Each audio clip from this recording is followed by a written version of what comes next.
No alto da torre, o velho sino guarda segredos de brumas e brisas, ecoando em bronze um som divino que dança no ar como mãos indecisas.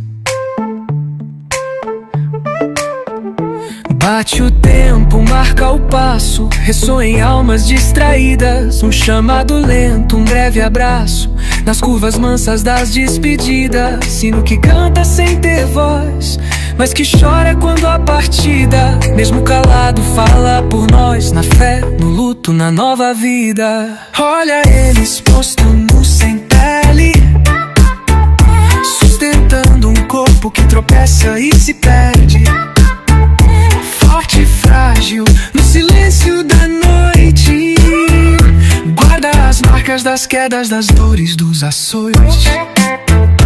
Fim da luta, tão só, cansado e quieto, quebrando em pedaços o que era concreto. E eu me pergunto, quem foi o louco que deixou o osso assim partido e rouco? Ah, se fosse eu consertaria cada fenda, acolheria o que a vida tão dura desvenda. Pois mesmo quebrado ele ainda resiste, é base, é alicerce, nunca desiste. Sentada com vestido preto de balada, fim de noite tão só, lágrimas na estrada, secando o pranto com cabelo no rosto. Eu me pergunto, quem foi o desgosto?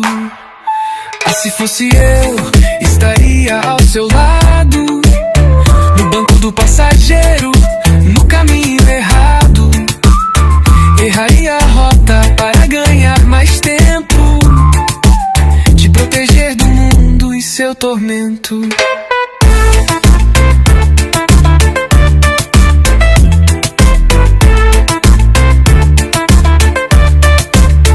Porque um anjo assim não pode se perder, nem deixar a dor o coração morder.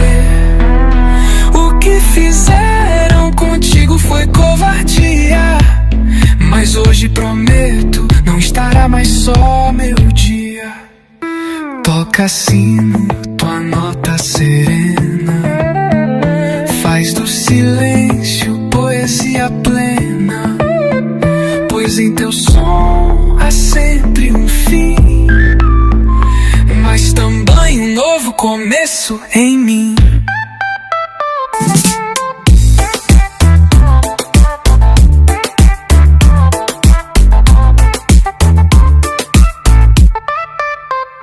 Ah, se fosse eu, estaria ao seu lado, acolheria o que a vida tão dura desvenda. Pois mesmo quebrado, ele ainda resiste. Bebas no hand, nunca desiste a cada fenda.